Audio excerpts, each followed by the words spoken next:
Hey, hey everyone, it's Naomi Wolf, and I'm absolutely thrilled to be speaking today to Mr. Philip Rizzo. Welcome, Mr. Rizzo. Thank you for having me. Thank you. And Mr. Rizzo is a New Jersey native, a husband, a father, a pastor, a businessman, and he's running for governor of the state of New Jersey, which many people will find absolutely fascinating and urgently important.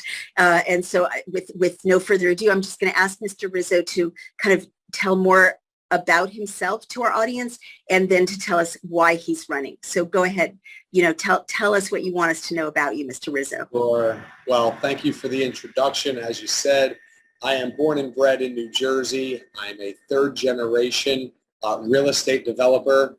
Our family has been responsible for building in central and northern New Jersey. I'm a business owner. I own my own construction company. And for the last 10 years, I've been pastoring two churches in Hudson County, New Jersey. And because of my business and my ministry, we have a pretty good cross-section of what New Jersey families are struggling with under the Phil Murphy administration.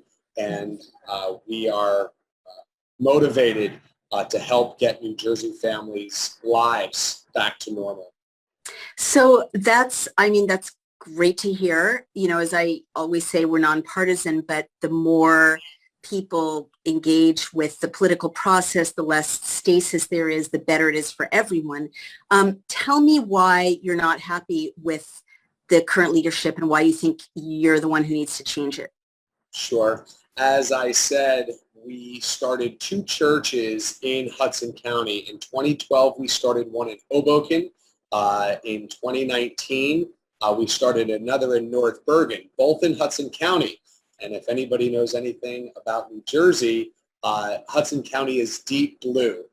Democrats everywhere. And as a conservative pastor in a Democratic area, I'm a populist. I'm running for everybody. I'm running for Democrats and Republicans, but I'm not a moderate. I'm unapologetically in the right-hand lane.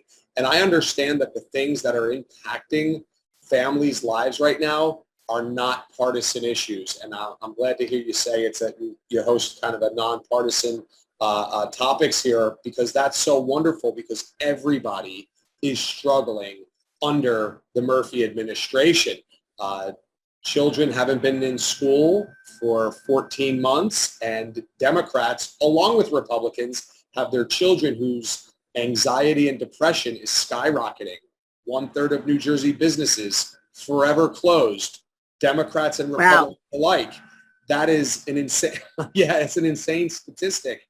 And families are struggling, not on party lines. New Jersey families are struggling. And as a political outsider, I've got a wife and 4 teenage kids. I'm a family man. Our family is now fighting for all New Jersey families. Whoa. Well, let me just take a moment to focus in on that one statistic, Mr. Rizzo, or should I call you Pastor Rizzo? I've been answering to a lot of things recently. Philip is fine. Philip is fine. Thank you. Please call me Naomi. I appreciate that. That is a stunning number. I mean, 1/3 of businesses in New Jersey close their doors. Is this because of natural business cycle pressures, or is it because of the lockdown? It's 1,000% because of the lockdown. Imagine just one day being read an executive order on TV that says it's game over. I have a very good friend who is in the beauty and wellness industry, and on day one of the lockdown, they had to furlough 400 employees. I mean, that's one small business owner. Family-owned business. They had to furlough 400 employees in one day. And so people got as creative as they could, right. But there's just certain things that you cannot overcome when your client base is told stay home and your front door is dead bolted shut. How are you supposed to survive? Exactly. Well, a lot of our audience is going to be really happy to hear this because, as you may know, our community has been really active on what we call the Five Freedoms campaign. I don't know if you're familiar with it, but if not, I'd love to let the New Jerseyite Five Freedoms community members know about this candidate. You should know about them. These are grassroots organizers who we've drafted model bills to roll back lockdowns. No mask mandates, open schools, end emergency law, freedom of assembly, freedom of worship, of course, freedom of commerce, and no vaccine passports. So to hear that you are going to speak up for business owners who have had their property rights suspended with emergency law is really timely. I also want to ask you your opinion of news that I was shocked to find, which is today, I gather, Governor Murphy's extending his emergency powers or trying to extend his emergency powers right when Pennsylvania went to the polls and rolled back their governor's emergency powers. Are you aware of that? And if so, would you speak to that, please, Philip? Absolutely. I was actually in Trenton today. There was an impromptu protest / rally, if you will, against this bill. Basically, Phil Murphy has said, I will not relinquish my ultimate power unless you give me ultimate power. Wow. It is the one of, and I have to say one of because there's something new every day here in New Jersey under the Murphy administration. It is one of the most dangerous pieces of legislation that is out there because over the last 14 and a half months, there has been friction within the citizenry versus the government, and even the way a lot of business owners have felt that they needed to operate their businesses, you know, with these masks and social distancing. And some people medically, that they can't wear masks. And quite honestly, some people just choose not to wear them because they just believe it's healthier not to rebreathe your own carbon dioxide. And so the argument has been, I don't have to wear a mask. People would say, yes, you do. It's the law. And they would say, no, it's an executive order. Well, what Phil Murphy's trying to do, he is trying to negotiate, saying, I'll rescind my executive order if you let me make all these things laws. And we showed up today and we had a rally and we had a good number of people. It needed to be bigger, to be honest with you, but they did table the bill. They did. And so I am glad that they put it on hold, and that is a victory for the people of New Jersey. And I'm so honored to have been there and to voice my concerns as somebody who's a father, a business owner, and a dad here in New Jersey. I'm not a politician. I'm an average guy coming to fight for all New Jersey families. I mean, this is big news, Philip. This is big news. So you're saying this bill, which I haven't looked at myself, but we'll publish it, basically holds the state hostage. And by the way, we're seeing this pattern across the country. I just testified to the Michigan legislature. Their governor, Governor Whitmer, basically held the state hostage and said, all open up once you reach 70% vaccination. Same thing in Oregon, where I am right now. The Maine, also, we had a rally there, and the state is being held hostage effectively. This is a whole new version of holding a state hostage that I haven't heard before.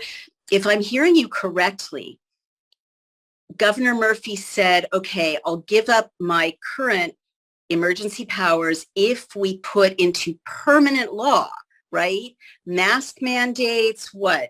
It's nondescript as to what. It is broad. It is general, which means he holds all the power by law. So whatever he wants to do, he could make the mask mandate law under this, even though it doesn't say mask mandate could be law. It covers everything from vaccine distribution. I love that.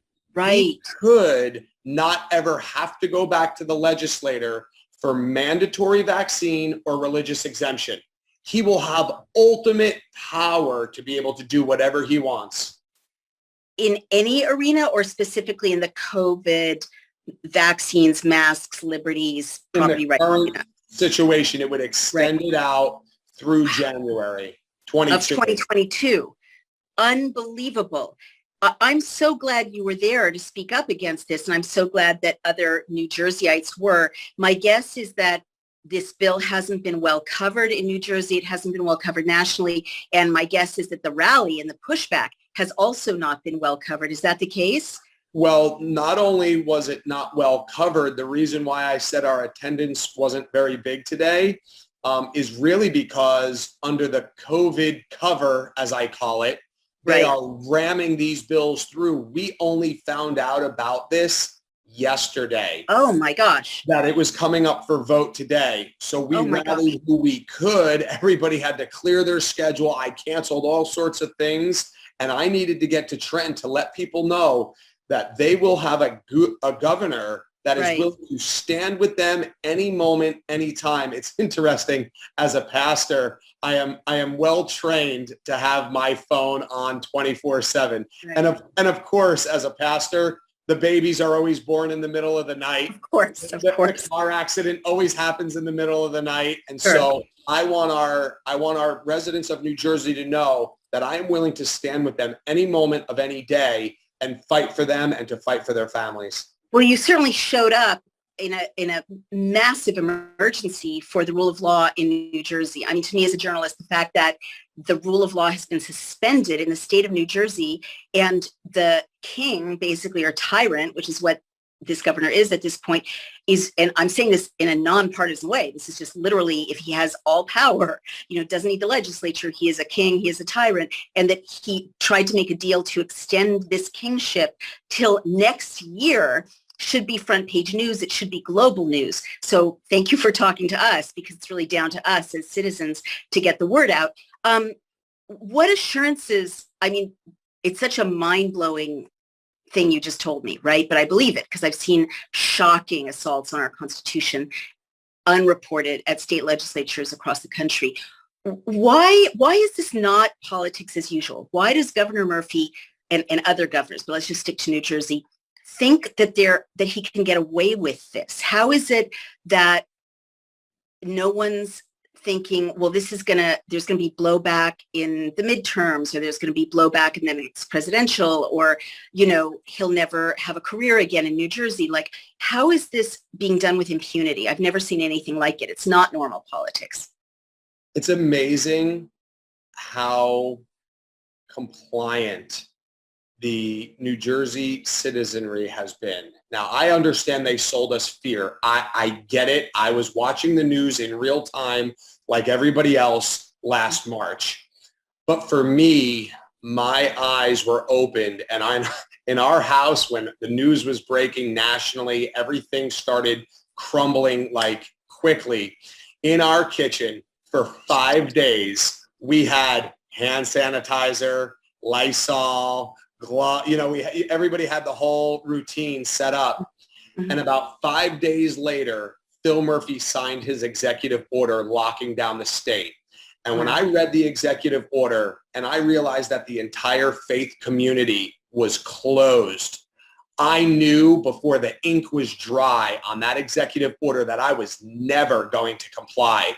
Good for you. Because the faith community was closed. My church doors were to be bolted shut. And you know why the front door was to be bolted shut is because the sign over our church says City Baptist Church, but it would have been opened if it said City Liquors.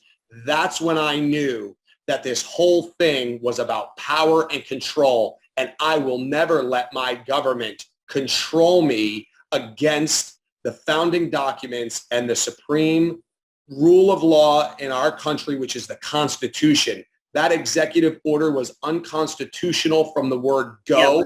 I never complied. We never shut our church doors, not one service. We met in person the entire time. No masks mandates, no social distancing, and no facility cap at all. We added live streaming because I'm not crazy, and I knew people wanted to stay home. And we gave people, I don't know, freedom to choose whether they had church from home, or they did it in person with a mask, or they did it in person without a mask.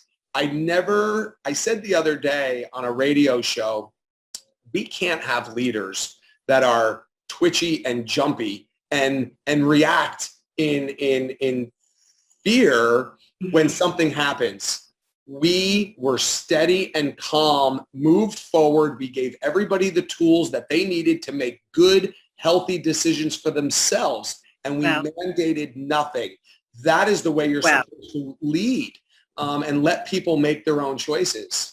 Absolutely. Well, I'm really thrilled to hear this. I hadn't, again, it should be national, international news, what you did with your church. I know that pastors, at least one in Canada, has been arrested quite violently. A SWAT team burst into his church to arrest him. I know that religion has been targeted. My own synagogue, I had to break up with them in Massachusetts because some, unnamed medical advisors, and we're seeing this in faith communities, said don't reopen till Hanukkah of this year, not based on science. So I do think it's a war on religion. I do. Whatever's behind this, it's, as you say, it's targeting not the liquor stores, the pot dispensaries are open, Walmart is open, but, I hadn't seen a rabbi in person for 14 months, no matter how much I asked. I said, I'll stand in the parking lot, I'll sit on a folding chair, and nothing, so it is a war on religion. And what you're doing is incredibly brave. I guess, how did you avoid getting arrested or an injunction from the Board of Health? How did they let you get away with it all this time? I was asked that question today at the rally, and I'll just say, first of all, the grace of God, right? So I'm not taking any credit. I take credit for the decision I made, not to be reactionary and fearful, but to stay calm and steady. But the lack of consequences, I just believe that we experienced no blowback is because I never closed. I know businesses and churches that did close, but then reopened before they were given permission. I see. Those businesses and those churches got a massive amount of blowback because in some way, maybe they seem to validate the virus danger. For us, having never closed, we had the police called on our services, and the police would show up. It happened twice, and the police would show up, and they were bewildered. They're like, "What are you doing?" I said, "We're having church. You're welcome to come in and join us. We're ready to start worship." And they were dumbfounded, "Oh, okay, good, bye, pastor." They didn't even know what to say. So we just took a very strong position. We didn't close and then make fanfare when we reopened. We just stayed open and steady the whole time. So that really is civil disobedience, I would have to say, in the great tradition of not just, luminaries of the church and the Christian faith, but in the great tradition of Jesus. He said, I'm Jewish, so I'm allowed to say this. He violated the Sabbath to heal a sick person. People said, it's Sabbath. And he's like, this comes first. That this is what we're called to do. It's more important than. And I'll give you one. The midwives in Egypt were told by the Egyptian king to kill all the baby boys. Well, they floated Moses down. Could you imagine if they listened to the edict of the king? They would have killed their deliverer. And I mentioned Rahab and hiding the spies in the wall in Jericho. They went against the Jericho king, and God blessed. And I've used, because it's been a contention in the faith community of whether we're obeying or disobeying. And I've got a list a mile long where God blesses faithfulness to obedience to him, not human leadership. And I believe, like I said, to answer your question, why didn't we have problems? I believe it was just the grace of God. Wow, this is incredibly moving, and again, super courageous. I have to ask a follow-up question. As a journalist, was your community, as healthy as people who didn't get to go to church or synagogue for a year? Maybe healthier because they had social support. I don't know. I like to report that we have, as far as I know, 0 COVID-related sicknesses in church. My wife got it, but she got it on New Year's Eve, not at church. And we had some friends traveling interstate, and she got it. And so, but it wasn't in a church service. So we were right in the epicenter of New Jersey where the outbreak was. and Very nobody in our church got sick. I don't think there were honestly any cases at all. 0 cases tied back to a church service. I'm sure you're right. And I just note that the Amish, too, refuse to pay any attention to COVID restrictions. And they have had no worse outcomes than anyone else. I believe better outcomes. Well, that's really either a miracle or common sense or both. So I really applaud you. Let me go to what you're like. A lot of people watching this are like, this is the man for me. I would like him to be our next governor. We've got to get rid of someone who abuses the state of New Jersey the way Governor Murphy did. Again, nonpartisan in terms of constitutional violations, property rights violations, freedom to worship violations, and so on. But Governor Murphy has a big machine behind him, and I'm sure a lot of pharma and Gates support is my guess because of the way he's insisting on managing vaccination rollouts. And I'm horrified to say parents in New Jersey are coming to me because private colleges are mandating vaccinations, which I'm not anti-vax, but I'm anti-coercion. And they're very, very worried about this. What are your chances? Like, how can you win without a giant machine behind you? And lastly, will you commit here to never issuing emergency law and never issuing emergency orders, obeying the rule of law as governor? Sure. I believe that the people are more powerful than the establishment. I don't care how much money Phil Murphy has behind him. The people of New Jersey are going to vote. The people of New Jersey are going to vote. And when people of New Jersey are sick and tired of being sick and tired, being locked down, not being able to, it was wild last year. You couldn't go into the parks. You couldn't go outside for fresh air. You couldn't go to a gym and exercise, but you could have delivery of liquor to your house. So again, you couldn't go to the bar and laugh and have joy with your friends, socializing, but you could stay locked in your house, drinking in your home alone. And so the people of New Jersey are sick and tired of being sick and tired. And I believe that money does not necessarily buy elections. It does help with your bully pulpit, if you will. But I think people are tired of being bullied by Phil Murphy. And so I have made the public statement a number of times that on day one of a Rizzo administration, I end all COVID lockdowns on day one. Gone. And that is only step one. I've had some conversations with some large restaurateurs. They have hundreds of locations. And they said, Phil, you could lift 100% of COVID restrictions and we could be open 100%. We can't get our people back to work because they're getting paid to stay home.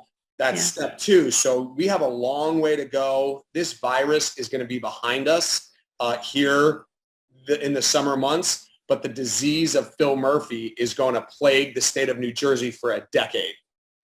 So will you commit to reopening schools, public schools, in-person learning? Well, there will be no restrictions from the state level. Now, I believe that schools should be run at the municipal level. And we're bottom up government. So I believe in small government. That's the way it should be. And we have grown our government. And so I am for shrinking the size of our government. So I would want locals to put pressure on their own school districts. Open. What is happening is they have the weight of the governor coming down on them. They have the teachers union, the NJEA, in lockstep with the governor coming down on them. So even if a school wants to open, they have the heavy hand of the government and the school, the teachers union coming on them. They have parents coming this way and they're caught and they're trapped. They will not have that heavy hand from a Rizzo administration. And so the parents' voices should be able to propel them to open and give 100% in-class option available. Good. We're never going to go back to pre-9/11 travel, right? We're never going to go back to 100% pre-COVID. There are some people that will do Zoom school for the rest of their lives. There's fifth graders that will never step foot in a classroom ever again, because that's going to be their family's decision. But there are plenty of families that want their children in school, no masks, no plexiglass, outside, smiling, playing, running, lunch together. That's what they want. That should be afforded to them. If a kid wants to come to school and his parents want them to wear a mask, they can do that. But that's the way we ran our church. So that's the way I would hope the state would run, by giving everybody personal freedom to make their own decisions. Wonderful answer. I have to ask a final question. You've been really generous with your time. So some people watching this, like, you know, as a former political consultant, I always try to remind everyone that you can only win an election by luring undecideds and independents in the middle.